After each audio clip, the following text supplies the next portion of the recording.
Je suis mère de famille et c'est la course folle à chaque matin. Les déjeuners, les lunchs, le voyagement à l'école avant le bureau. Imaginez alors quel casse-tête juste de penser à aller à l'urgence avec le petit qui est malade.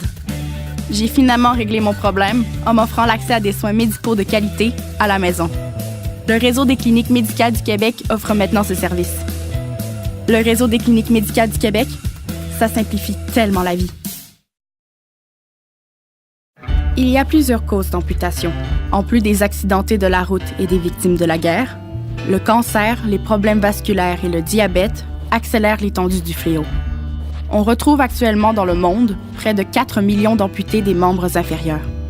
Après une amputation à l'hôpital, le patient, grâce à un séjour en réhabilitation en centre spécialisé comme l'Institut de réadaptation en déficience physique du Québec, comprend, découvre et prend les moyens pour apprendre à vivre avec son nouvel appareillage. Malgré les rêves que peuvent engendrer une innovation comme la jambe motorisée de Victum, cette création n'est pas destinée à tous les amputés et ne résout pas tous les problèmes d'une amputation.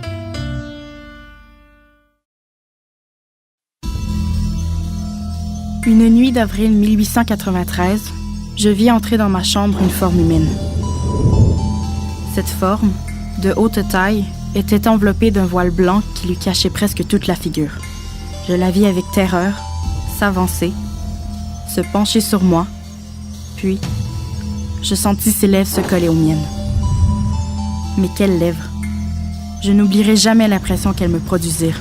Je ne sentis ni pression, ni mouvement, ni chaleur.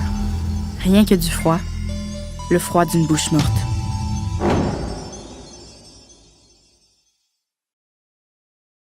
Il était une fois, dans un pays lointain, un jeune prince qui vivait dans un somptueux château. Bien que la ville est comblée de tous ses bienfaits, le prince était un homme capricieux, égoïste et insensible. Un soir d'hiver, une vieille mendiante se présenta au château et lui offrit une rose en échange d'un abri contre le froid qui faisait rage. Saisi de répulsion devant sa misérable apparence, le prince ricana de son modeste présent et chassa la vieille femme.